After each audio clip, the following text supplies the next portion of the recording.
All right, I am so excited, so honored to have Graydon McKee here on the Move Happy Movement podcast. Thank you so much for taking the time today. Oh, anytime. Thanks for having me. Absolutely. For those that, haven't heard your story yet, haven't connected with you, we connected on LinkedIn. You got a really cool background in IT.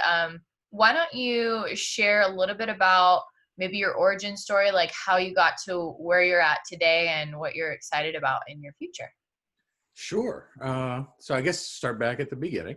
Mhm. I went into IT because I met my wife and she was getting her master's degree in international communications, Mhm. and I figured that she'd have this nice, exciting job, Yeah. moving around the world and all of that sort of thing. And I Yeah. was always interested in computers and that sort of thing, and so I thought, well, let me go into that field because Yeah. that'll allow me to pretty much pick up and move and work wherever she needs to go. Mhm. Um, and that's why I got started. So I started out just doing the basics. I didn't have any experience. I put together a few computers, but Mhm. didn't really have any true experience to talk about. But Mhm. I was answering phones on the help desk. I was doing basic administration work. And as I grew in that job, it was a very small shop. And so everybody pretty much had the things that they wanted to work on. Mhm. And firewalls and routers and this old mail system called CC Mail were the things that nobody wanted to touch. So Mhm. I sort of inherited those and sort of took off with them. We had a couple of government contracts. This was just outside of Washington, D.C. And so there were government contracts at the time. And I knew that there was, security requirements from the federal government. Mhm. And so I helped a couple of those projects get ready for FISMA compliance, or the Federal Information Security Management Act is what FISMA stands for, Mhm. before it was really being enforced. When a law goes into effect, everybody just sort of stops and waits and watches to see, are they really going to enforce it? What are they Yeah. going to do? How's it? And so that was kind of the period that we were in. And the government decided that, yeah, we're actually kind of serious about this. And they started to enforce it. So we were able to get the systems that we were responsible for certified the first time out because I was interested in it. They started working on it. I was able to get them to get everything in place for it. So that was kind of exciting. And then I moved on from there, and I started doing some consulting. When I left that company, I went to work for another consulting firm in Mhm. the DC area, and I've worked with Department of Justice. I've worked with um, you know, Justice, OPM, Office Personnel Management. I worked with Homeland Security. I worked with Coast Guard. There's another one in there that's escaping me right now, but Uh-huh. that's okay. I worked for a bunch of those. Yeah. And that was a lot of fun. I was going around doing essentially the same thing that I had done with the company that I was with before, Mhm. which is talking to people about, how do we become compliant with this? And Yeah. really, how do we make it alive? Because so many people did it as a paperwork exercise. Mhm. You had a team of people off in the corner that were writing up the paperwork that really had no resemblance to reality. Mhm. I really wanted it to be a real measure of reality. Nowadays, it's pretty much all reality, but at the time, people were doing it. I called it a paperwork exercise. Mhm. But I was teaching that. I actually got, a position where I was teaching, the Federal Information Security Management Act and Wow. what you need to do and to kind of make it work. And so that was a lot of fun, interacting with different people. Mhm. Um, and so I did that for about 5 or 6 years. Then I moved on. And I started. I went from there to one of the big four accounting firms, and I was working with some of their clients. Again, doing compliance work when it comes to the different things that those clients needed to do in information security and how to make it real and get those things done. And I've gone out on my own, done that for a little bit. I've worked for Apple. I got called for Apple. Now that was a cool job. That was a Mhm. really where they were looking at protecting intellectual property in all aspects. So I'm an information security practitioner. So Mhm. that's kind of what my specialty was. But at Apple, it was anytime from when an idea came up. So when somebody said, it would be cool if we could fill in the blank, Mhm. all the way through when Steve or later Tim would get up on stage and announce to the world, what what we had built and when it was going to be available was Mhm. pretty much what we had. So at the time, there really wasn't a group doing that, and they called it the New Product Security Group. And so I was one of about 4 or 5 guys who started it, and then that kind of grew and grew. Now I understand. It's been years since I've been there, but now I understand that it's a group almost 100 people, large. Wow, that's But neat. but we started off with as you're exchanging information with people, how are you protecting it with your partners? So if somebody Yeah, gets an idea, you bring together all the smart people in the room together or virtually, and you yeah. start talking about, well, how can we do this? And what do we do? And the way Apple builds is different from most people. Mhm. Most people take something and say that they have a box, or say it's a phone, right? Because everybody thinks of Apple and phones.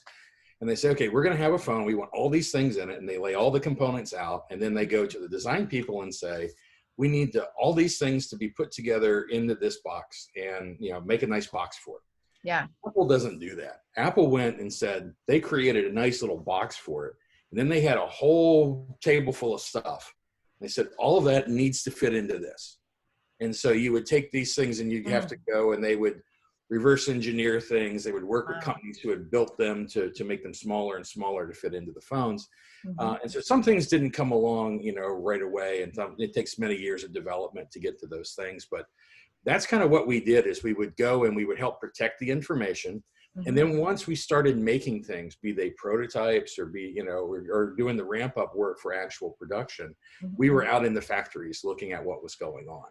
We had people that were going through the black markets in China looking for missing parts, so that so we could go and we would buy the parts from them and Mhm. then figure out how did that get out of our supply chain.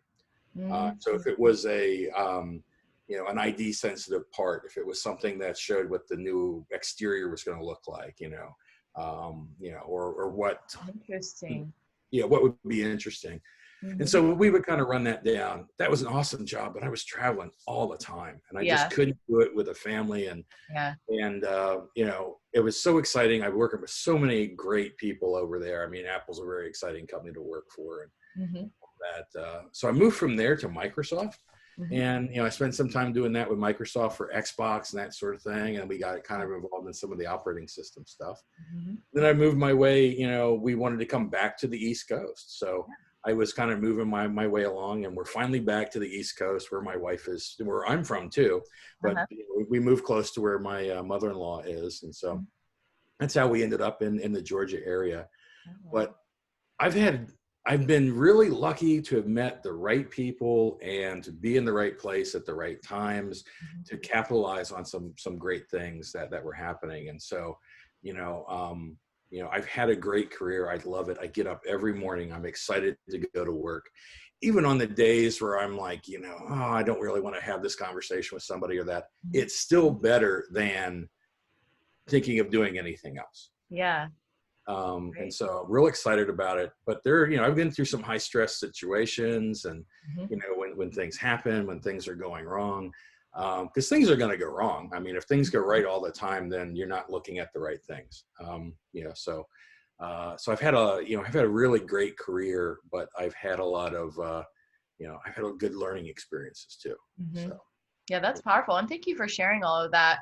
A lot of what you touched on really, I'm sure I can imagine one of the pillars of Move Happy is about keeping a positive mindset and being in the tech space and the security space. Like, I can imagine the things that you guys see, on the back end, and making sure, I mean, working with Apple, making sure all of these items are, the IP is protected and whatnot, that I'm sure it's stressful at times. Oh, it is. What what are some things that you've learned? I mean, to say you get out of bed every day and you're excited to go to work, I mean, you must have something you're doing differently than what other IT professionals are doing. What's something you could share with our audience for those that might have that background? Yeah.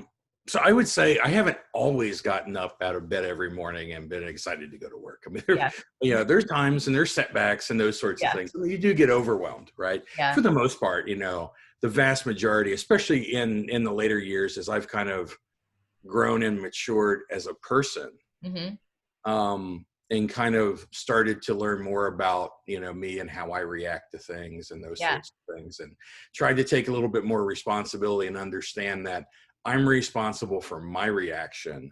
Mm-hmm. No one's responsible for putting me in a bad mood or a good mood or that. Then I've gotten better with things, Yes. but Mm-hmm. I did have some struggles. So I don't want everybody to listen to this and think, well, he's gotten it, out. And I do relapse occasionally, but more often than not, I'm pretty good. But I Mm-hmm. try to keep a good mindset. I try to keep a good, when things go wrong, Mm-hmm. there's a lesson to be learned here. Yeah. Either we didn't do something well coming up to this point, whatever that situation is that we're struggling with, Mm-hmm. or we're encountering something that we didn't factor in, right? Yeah. And so we need to figure out how do we deal with the situation, learn, adapt, and then become better, even if it's tiny little incremental things. And then later in life, I've started practicing martial arts. I'd Yeah. always had this interest in it. And what was in this, the sad thing is for all the time that I've spent in China, I practice Wing Chun Kung Fu. And it is a Southern style of Kung Fu. There's over 200 different styles of Kung Fu. Oh, interesting. There's hundreds and thousands of different martial art versions around the world, right? And so they're all similar. So I'm not advocating one over the other, though I really love what I do. Mm-hmm. And Wing Chun was a style that Bruce Lee learned before he created his own style. And so as a kid, I always loved those, Kung Fu Saturday morning movies and watching these sorts of things. And Kung Fu on TV and the movies is different than Kung Fu in real life. What you do to get out of a bad situation is not what you see in like Ip Man movies and those sorts of things, right? There's what looks good on screen and what works to save your butt. So that's kind of why I was drawn toward Wing Chun. But all that time I'd spent in China, where I was literally a half an hour away from some of these places, a couple of streets over when I was in Hong Kong, depending upon where you go, I Uh-huh. really could have taken advantage of it, but I didn't. And I'm finding that discipline of a martial art, Mm-hmm.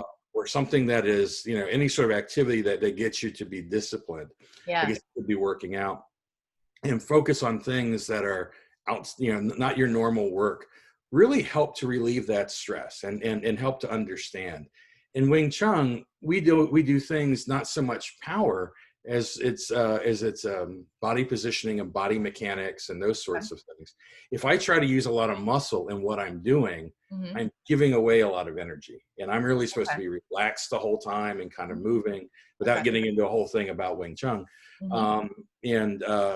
Historically, the story is it was created by a woman for women and fighting off larger attackers. So the idea of you don't have the muscle mass to deal with an attacker, so you need to do something else. Yeah. And so when we're in class, our instructors come up and the first thing that they generally always say is relax, relax. And so I'm taking a lot of those things and I'm putting them to what I'm doing when I get stressful. I start to think, relax, calm down, and start to think your way through it. As the situation goes up, if I'm dealing with, like I've worked for companies that we've had a data breach. We have people actively in our systems looking at information. We had a ransomware attack at a previous company that I worked for from where I am now. And dealing with those situations, I mean, there's a whole team of people dealing with it, but it's just breathe and think and look at what's going on. And a lot of what our Sifu likes to tell us in Wing Chun is respond, don't react, respond. And so there's a difference to that. React means that I need, that you're doing something that I need to now respond to, right? I need to actually move to. A response is more of a conversation. I see what's happening and then I make a conscious choice. A reaction is an unconscious movement, right? I'm flailing around trying to get something. We want to be thinking and responding. So that's what I'm doing there is I'm really trying to do things. And I found that my mental health has gotten better and better when I'm doing those things. When I'm, when I'm moving and, and when I'm practicing those things, I can become a lot more relaxed when I'm moving forward. And so that's really helped me. Yeah, that's great. It sounds almost like mindfulness. Do they incorporate like any meditations or mantras or anything within the practice? Yes. So the way that it's taught at my school is there is the physical movement, but there's also the other side of it. There is that mindfulness. There is the being aware of what's going on. Cool. They try to keep it because some people are ready to kind of grasp a whole chi energy sort of a thing, and other people aren't. So Yep. that's not there. But when you start asking questions, it's there in the background. So it's being mindful and understanding what's going on. And people are like, oh well, that's all a load of baloney. And it's like, it is, until someone puts their hands on you and shows you it in practice. When you get moved across the mat, Yeah. no one's not even touching you. I mean, that's a powerful thing. So Yeah. there's a lot of that, and just being aware of who you are and what's going on and dealing with a situation. I hope I never have to put my martial arts training into practice. But I guess I am putting it into practice as I deal with my stress, but not in a self-defense situation. So. Let me ask you, how long have you been practicing that particular style? About 4 years, 4 years? last month, 4 years last month now. So, Great. and it's a lifelong journey. There was a period for about I started testing again about 6 or 7 months ago, but I took about a year off from testing because I didn't personally feel that I was kind of ready. And the thing I love about the school is it's a family, and it's not this, I think the belts are there because people like to see themselves progress. Yeah. But it's more about, having that confidence and that sort of thing. So, right now I'm a blue belt, but, that doesn't mean much of anything. What it is, I just kind of progressed up. And it's going to be a lifelong journey. If you never get too old to practice. Our Sifu was in his 80s, and he looks like he's in his early 30s. I mean, when you watch him moving, he looks like he's in his early 30s. He physically looks like he's maybe in 45, but when you watch the man move, it's just incredible. And because he's been doing this his whole life. I mean, he's been doing it for 50 plus years and even longer. So it's just watching how people move and get by. Yeah, that's a powerful testament to not only the martial arts side, but also probably the spiritual side as well, the mindfulness practice. When you get into higher level classes or more advanced classes with him, he talks about the mindfulness. He talks about taking time to kind of connect with yourself and understand where you are, because we have to understand where our bodies are at any given moment, without really thinking about it. So it's really, finding that peaceful sense of yourself and becoming grounded to the ground and that sort of thing. And it's, in a way, it's meditation in and of itself. So. I love that. Thank you for sharing that. Second pillar of Move Happy is about community and being connected to others, and how our social network can really impact our happiness level. What are some strategies you've learned in building community, either through maybe your martial arts or in the workplace, that you feel would be helpful for our listeners? Just to be open and honest with everybody, just kind of relax. Everybody's coming from a different point of view. Yeah. I mean, and especially in today's society, I mean, things are so polarized, whether it be politics or whether it be almost any subject that you can think about. People are like very polar opposites. And, I can disagree with you. It doesn't necessarily mean that I'm wrong and you're right, or vice versa. It just means we have a difference of opinion. So I find that, expanding that out, I have, a lot of good friends who there are certain topics we don't talk about because we know it's just going to kind of get things up, but we respect each other, and there's no reason not to. And there's a lot of civility there. And I find that, when you're getting to know people and when you actually know them well, most people are very civil. And the people who aren't are probably need to grow a little. And I'm not saying that in a negative way. I'm saying that from my point of view, and that I need to recognize that maybe I've matured in some ways that I was there where they are in the past. right? And where you couldn't talk to me about something because I would vehemently disagree with you. Uh-huh. And I've had conversations with people that I'm ashamed of because I was that closed-minded type person. Mm-hmm. And I have to realize that you were there before. Yeah. I'm not saying that it's a bad place, but something triggered me to move on and open up my mind a little bit more. And I can't give them a hard time because I've been there too.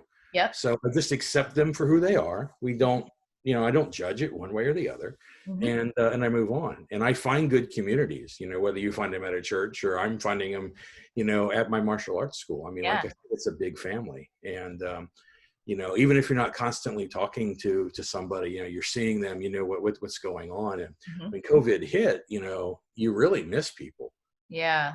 I miss seeing people. And now people are starting to come back, into class, and you're like, oh, how's it going? And how have you been doing with it? And there's still a few people that, I haven't seen yet, and that, and I know they're doing okay because we text occasionally, but you just kind of create that, that support structure for you. And you have to go out and look for it. It's not going to come for you. Yeah. A lot of IT people too, I think, at least when I first got started, people went into IT because a computer didn't talk back. Yeah. And so some of the interpersonal soft skills are sometimes a little bit lacking with us. And I was guilty of that too. And I was lucky because my wife, like I said at the beginning, she studied international communication. So communication is a big thing. Yeah. And so it's helped break me out of a lot of that, really caused me to kind of learn and grow and those sorts of things. And so I think I've become much more of a people person. But, when you're dealing with people, you just, take them for where they are, try to draw them out, those sorts of things. And, we all make mistakes. There are times that, I've come across too strong or not strong enough or those sorts of things. You just learn and grow and kind of build that community. So, but you got to go looking for it. You have to be open and you have to be a little vulnerable. Yep. I mean, vulnerable in that, you have to be prepared that somebody might say something that's going to cause you to react, not respond, but react, right? With an emotional feeling, and then be able to stop and say, okay, should I respond to this? Right. Yeah. And then say, okay. And then you can kind of deal with it a little bit better. So I don't know if I've been babbling on too much, but that's kind of my thought. It's all great. It's all great information. Take action, be open and vulnerable. And don't be afraid to be non-judgmental should that person that you're connected with, have differing opinions. Those are all really keys in the workplace and, in personal life as well. So thank you for that. You talked a lot about martial arts. I'm guessing that would be your favorite way to move your body? There's two, actually. Okay. I just started forging my own knives. So I have bought a forge and an anvil, and I'm hammering on metal. My 15-year-old son is a great kid. But he, last year had asked for, hey, I'm kind of interested in knife making or that. I've seen those TV shows. I had seen them too, the Forged in Fire and that sort of thing. I'm like, oh, that's kind of cool. That would be interested, but he mentioned it, and I intentionally didn't run right out, because sometimes I'm one of those parents that, oh, my kid is interested in that. I am too. Let's jump into it. This time I think it was a little bit smarter, and I said, okay, let's wait, because this could be expensive, and it is. But let's wait a little bit and see. And so a month or so went by. He mentioned it again, and by the time he mentioned it the third and fourth time, I knew, okay, this is an idea that's. I signed up for some classes. There's a local blacksmith here who was actually on the Forged in Fire show and won it. Wow. Yeah, he was on there. It was the master and apprentice version. And so, he and his apprentice went and won, and we went and learned from them. And so I bought the forge. I'm buying things, and my wife is like, why do you keep buying stuff? I'm like, well, I don't know what I need until I get to that stage. And I think I bought one, and then there'll be one little thing. Like we were doing handles this weekend, and I was doing stuff, and I was like, oh, I need a shop vac. A little thing like that. Okay, I got to go buy a shop vac now, because I gotta sweep up the dust that's in the garage. But I've been doing that, and so that's nice because I can take what's in my head and try to form it through the metal. Right? And what's in my head is not making it to the metal. I'll tell everybody that right now. I'm going to work on it, and it's certainly going to happen. I just got to stick with it. Yeah. And so brand new skill that I'm learning. It's a great father-son thing that we're doing. You know, Kyle has his own ideas about how he wants his stuff to work out. We'll watch a video, we'll watch something off of YouTube. We remember what we went through in class, and then we go and try it. And if it works, great. If it doesn't work, then we throw it back in the fire and we heat it up and we start hammering on it a different way. So, and so that's a lot of fun. That's so awesome. Now I have two things to kind of take my mind away. Yeah, that's great. And now when you guys get to the point where you feel confident about the pieces you make, are you planning on selling your items? Are you keeping them? Have you thought that far? A little part of me says, yeah, I'd love to be able to get to the point where I'd like to sell them. I've had a few people ask for a knife. Yeah. You know, and I've been kind of smart enough to say, you know, I won't take on like a commission or anything because I'm not good enough to do that. Yeah. I'll send some knives to some people. You know, some relatives have asked for some knives, which has been great. But I would love to get to the point where my work is good enough that I think that, yeah, I think that it could sell, but it'll never be like a focus. I'm not going to give up what I do on a day-to-day right to do that. But you know, but guys have been forging for a long time, and they forge, you know, and, you know, if they keep at it, you know, until they get pretty old. So, you know, I hear a couple of older, you know, bladesmiths out there talking about, you know, needing to adapt their techniques because they're now getting older and they can't hit the middle as hard as they would like. And so what did they do in order to kind of extend that? So, but I'd like to do it, but we'll see. Yeah, that's great. No, that's a great life skill too. If you guys ever go in the woods and you're camping and need to have something sharp to, I'm sure, cut the wood or make a fire, all those skills come into handy. So. You can use them for different things. You can make coat hooks out of them. You could make, you know, it's the same sort of process for a knife to make any other sort of tool that you would use to make things that are around. You can make, you know, drawer pulls, you know, that you can put on your drawers or that sort of. In fact, a lot of blacksmiths make stuff like that because it's very quick and very easy, and it's a high profit margin on it if you want to sell stuff like that. You know, I kind of want to focus on the knives and that sort of thing. And you know, we went out and bought like an encyclopedia of knives from around the world, and so my son and I go through and we talk about. It's just kind of it's a good conversation, you know, to get, you know, what do we like about certain styles, what don't we like about certain styles. You know, and I think there's still a lot of room for creativity out there. You know, I want to learn from the masters, but I also want to kind of find a way to express myself, you know, through what I'm doing. So that's neat. Awesome. Love that. And now, what's something that you're really excited about as part of your organization, or something on the side that you'd like to share with our audience? I just, like I said, I love what I do. I love going out and see. So today, unfortunately, information security is one of those things that it's sort of like insurance, right? You have to have it. And you're like, why am I spending all this money for it? Until something bad happens, you have an accident, and then you're like, oh, great. And then you have to go, is my deductible low enough? You know, is it too high, right? And so that's what most companies are kind of going through. And I just love doing that. I love having those conversations with people. Right now, what I do is my role at Pyramid is a dual role. I am the CISO, so I am responsible for everything internal and building the program and all of that. And, you know, relatively small upcoming company has not had anybody dedicated to that before. So I'm pretty much building that from the ground up. There's been a lot of good work done by IT in that, but it's a little bit here or there, and I'm kind of pasting it together, filling in gaps and that sort of thing. The other half is the consulting side, where we're going out, we're talking to clients and looking at what's going on, you know. And so it's really sitting down. And what I love there is that trusted advisor type of a role. You know, I don't want to just sell somebody something, you know, we have salespeople for that.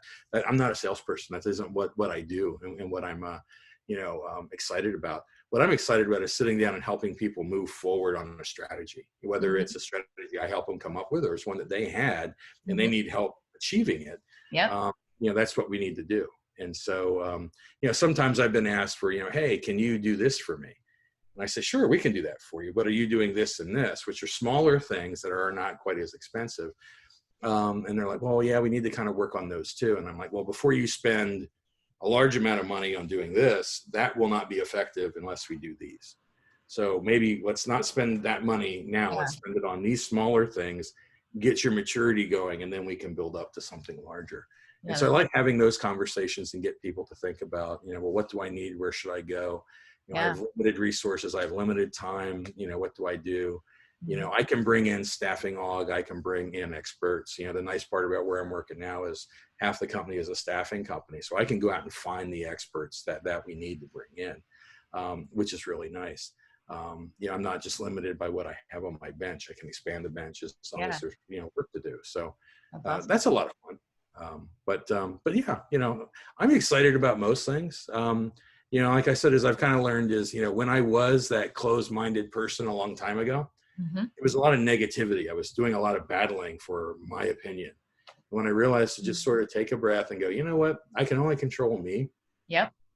And it doesn't matter to me if people agree or disagree. Mhm. I like to hear those conversations. I like to hear, what people have to say, as long as people are open-minded, right? Yep. Then that's it. And when I became comfortable with myself and that, I realized that, a disagreement is not an attack on me personally, Mhm. right? It's become easy. So that's what I'm excited about, is having all sorts of conversations about that and seeing where people are and move them forward. But Love it. Excellent. So for businesses that are interested in connecting with you for consulting, maybe they have some tech needs, whatnot, what's the best way they can connect with you? LinkedIn, I'm LinkedIn? very big on LinkedIn. So Okay. it's Graydon McKee on LinkedIn. So you can go www.linkedin.com/in/Graydon McKee, all one word, and you'll jump right to me, or just search for my name. There's a couple of Graydons out there, but it's McKee, Graydon. They can hit me up.